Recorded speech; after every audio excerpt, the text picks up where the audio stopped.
ভিডিওটা আগে একটু দেখেন, খুব ভালো করে মনোযোগ দিয়ে দেখেন।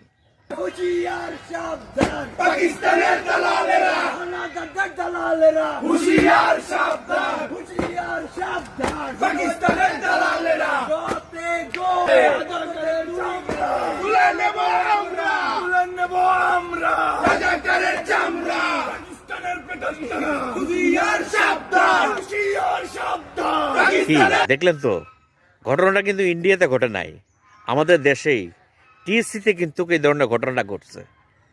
হ্যাঁ, এবং এটা অনেক আগের না, ইদানিংকালের, এই 5ই আগস্টের পরবর্তী সময়কালের সাধারণ মানুষ ক্ষুব্ধ হয়ে গোলাম আজমের ছবিতে জুতা নিক্ষেপ করতেছে। হ্যাঁ, ভাবতেছেন কি ব্যাপারটা বিরল? না না, এটাই হওয়া উচিত, এটাই স্বাভাবিক।